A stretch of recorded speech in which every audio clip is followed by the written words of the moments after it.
Mainit na balita. Tandaan po natin, sa isang demokratikong sambayanan katulad ng ating bansa, ang pinakamahalaga po ay ang direktang mandato ng taong bayan.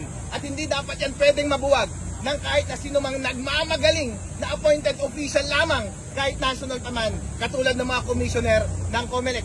COMELEC, kayo talaga ang fake news. Mas daig pa ninyo ang isang diktador dahil kayo na ang nagdidikta mismo ng kapalaran ng ating bansa, hindi man lang kayo nahalal ng direkta ng taong bayan. COMELEC, hindi nyo po maitatanggi. Kayo po mismo ang gumawa ng sarili ninyong pag-amin. Hindi nyo kayang palusutan yan ng kahit na anong explanation dahil ang taong bayan ay naiintindihan po nila ang mga paliwanag ni Atty. Harold Respicio.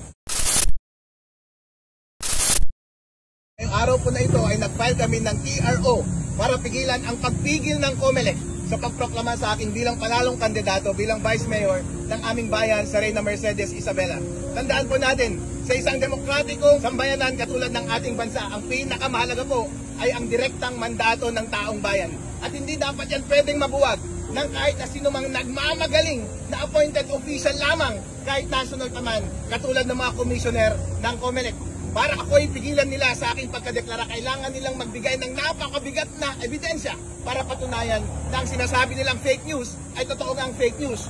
COMELEC, kayo talaga ang fake news dahil yung 3.5 na nasa loob ng lahat ng makina sa araw ng eleksyon ay hindi yun yung na-audit na nasa source code audit report.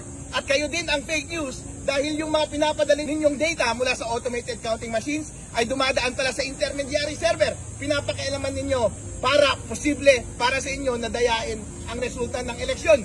Yung sinasabi ninyong fake news na sinasabi ko na bawal i-connect ang automated counting machine sa internet, sinunod nyo naman. Paano naging fake news yun?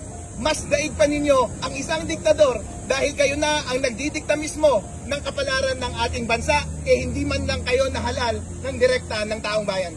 Ang nagrereklamo po ay buong taong bayan. Hindi mo kailangan ng napakagaling na tao para maintindihan ito. Ang audited source code ay 3.4, may sariling hash.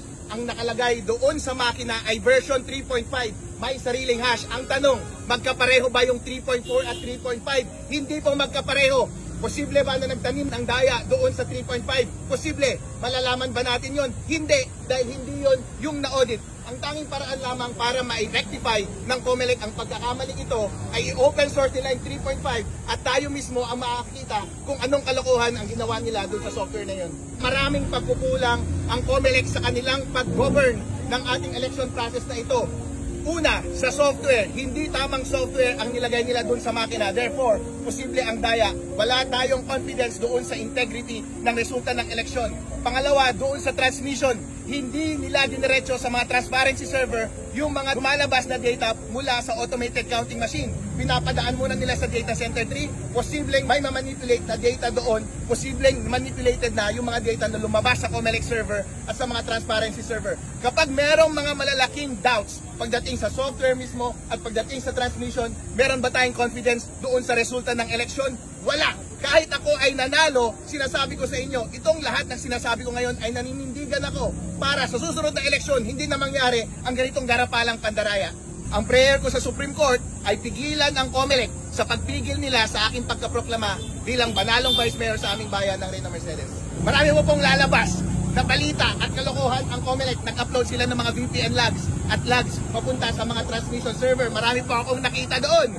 COMELEC, nangako kayo na hindi ninyo i-connect yung mga makina doon sa internet. Marami akong nakita doon na nag-connect doon sa mga server ng before 7 PM. Makikita nyo po yan mamaya o bukas pag-uusapan natin muli. COMELEC, as a matter of fact, kayo po mismo ang umaamin ng inyong kalokohan. Kayo ang nagpakita ng source code review report, pinakita nyo 3.4, ang nasa makina 3.5.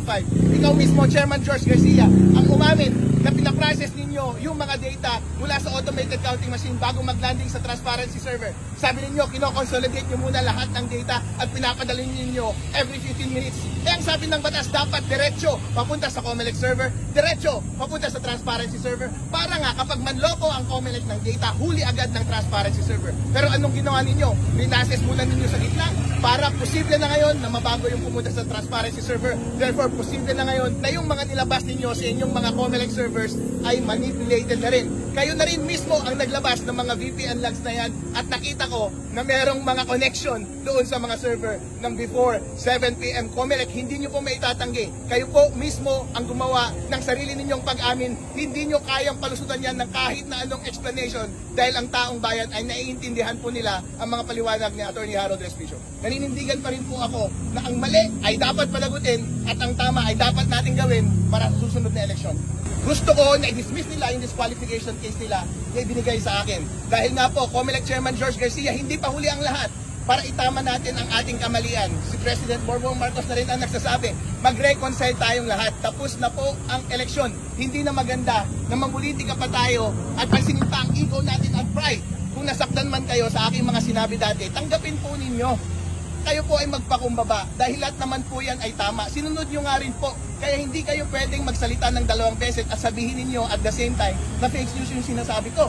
Dahil iba yung ginawa ninyo, iba yung mga inamin ninyo, at the same time kapag pinapansin ko ay sinasabi nyo nagsisinungaling ako. Walang merit yung nilalagay nilang case dahil ayon sa batas sabi, dapat may intention, dapat akong i-disrupt yung election process. Meron ba akong intention na i-disrupt yung election process? Wala. Dahil ang intention ko lang ay patasin ang integridad ng mga resulta ng ating mga makina sa pamamagitan ng pag-implement ng best practices pagdating sa internet connection. Sinunod nga nila, therefore, hindi ko intensyon na i-disrupt yung election process. Hindi na po ito panahon ngayon para mamulitika pa at para usigin pa yung mga taong nakasakit sa inyong damdamin. Chairman George Garcia, kayo po ay humahawak ng isang national post na sensitibo. Kaya dapat lang po kayo ay managutan sa taong bayan. Kapag meron pong taong nagsasabi ng inyong kamalian, tanggapin niyo po ito ng very humble at sana po ay approach ninyo professionally at hindi niyo dapat uusigin ang kahit na sinumang nais na i-correct lamang ang mga maling nangyayari sa ating gobyerno. Alam niyo, natutuwa ako rito kaya marami kasing epal di ba? Ito po si Atty. Harold Respicio. Ang gusto ko sa kanya, hindi lang po siya epal at walang naniniwala. Nanalo po to Vice Mayor dun sa lugar niya. Ibig sabihin, mayroon pong silbi to. Marami po kasi tokis lang Pero walang tao na naniniwala sa kanila. Halimbawa, yan yan si Conte na yan. Galing mag-tokis niyan. Diba? Congratulations muna, Atty. Respicio.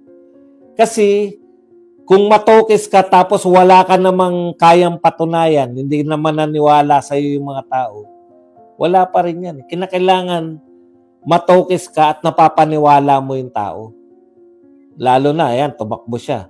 O hinalal bilang Vice Mayor. Ibig sabihin, talagang katiwa-tiwala tong tao na to. Okay.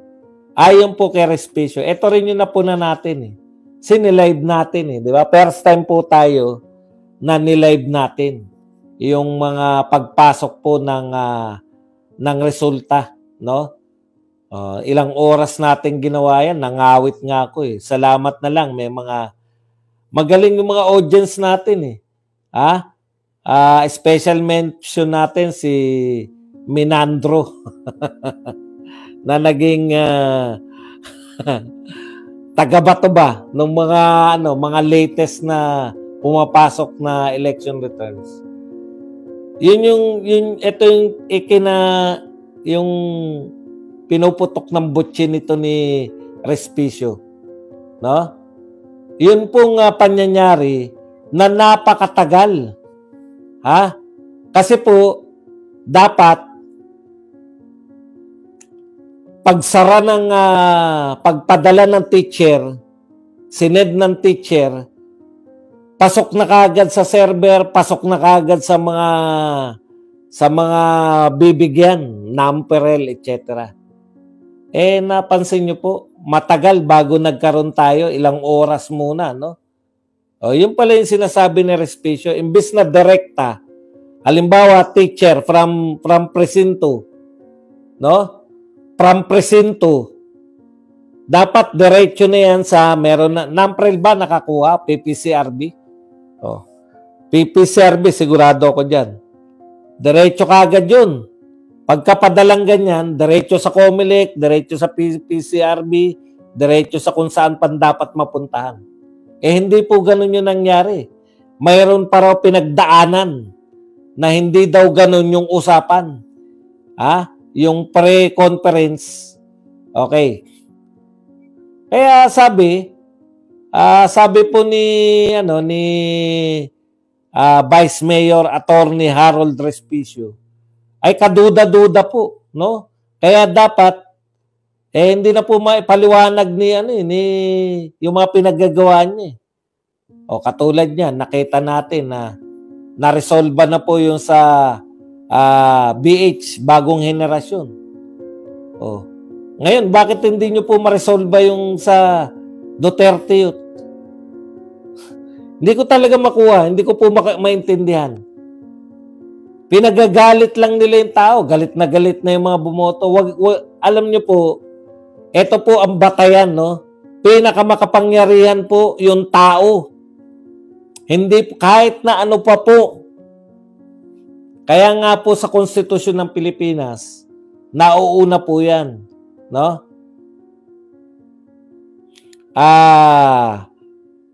Yun na nga, no? Bakit may pinagdaanan pa? Ang tagal. Kaya yung duda ng tao. O, ikalawa, pinagtitripan nyo lang ba yung sinasabi ko sa konstitusyon, nauuna lagi, no? Sa preamble, di ba? We, the sovereign Filipino people. Sa Tagalog, mas maganda kami ang nakapangyayaring mamamayang Pilipino. Na ang pinaka, yung pinaka makapangyarihan sa Pilipinas, hindi po yung mga institusyon, hindi po yung mga palasyo, hindi po yung, ang pinakamakapangyarihan po, mamamayang Pilipino. Kung nagsalita na po yung mamamayang Pilipino, dapat lahat makinig. At ang pinakamatindi o pinakamakapangyarihan na salita ng mga tao ay ang pagboto. Hinayaan yung bumoto yung tao. Hinayaan ninyong bumoto. Binoto nila ng mahigit 2 milyon ang Duterte Youth. Tapos tatanggalin yan dahil sa teknikalidad. Tatanggalin niyo yung boto na yan, isasawalang bahala ninyo. Hindi po. Dapat may matinding kasalanan yung ibinoto ng tao para siya matanggal sa pwesto. Hindi ikaw. Hindi Comelec. Mas makapangyarihan sa inyo yung mahigit 2 milyong mamamayang Pilipino na bumoto riyan sa Duterte Youth. Dapat lahat ng usapin, no? Kasama na yung mga tulpo. Lahat ng usapin, pwera na lang kung siya'y nameke. Halimbawa, sinabi niya na siya ay Filipino citizen. Yung pala, hindi Filipino citizen. Hindi, paano mo yun? Tsaka mo lang natuklasan, no, nanalo na may peke palang dokumento. Pero yung katulad nito, na nung 2019 pa, nireklamo. Tapos ngayon nyo lang i-resolve. Tapos na yung eleksyon. Pinaupo nyo noong 2019, pinaupo nyo noong 2022, tapos 2025, pinakamalaking boto ang nakuha niya sa tanang existence niya. 3 ang uupo. Hindi nyo pa uupuin dahil may kaso noong 2019. Immaterial po yan. Lalo na kung ang kaso niya ay pinadi-disqualify.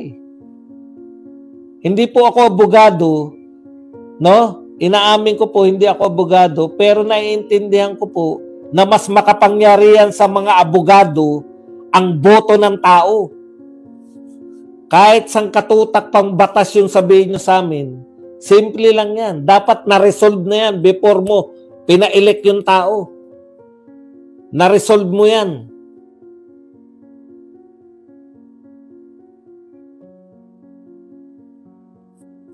Kung hindi mo na-resolve, Comelec, nagsalita, the people have spoken, gusto nilang paupuin yung 3. Imaginein mo kung kayo lang magpapasya, ilan lang kayong commissioner. Pwede naman kayo magpasya before magsalita yung tao. Kung dinisqualify nyo yan before na magsabi yung tao na gusto namin silang paupuin, walang problema. O may problema kayo dahil ihahain nila yan sa Supreme Court eh. O. Pero, tinanggal nyo na sila sa pagpipilian, walang problema. Naroon, ano po ibig sabihin nun? Naroon sila sa pagpipilian eh.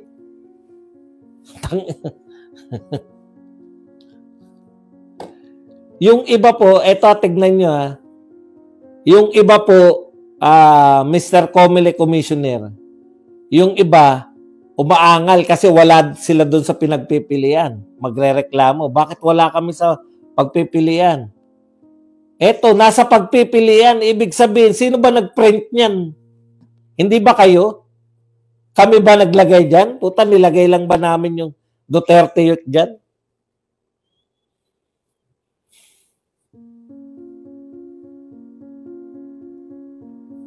Alam naman namin kung bakit eh. Kasi ngayon pa lang, mayroon na impeachment complaint yung Duterte Youth laban kay BBM. It's unfair.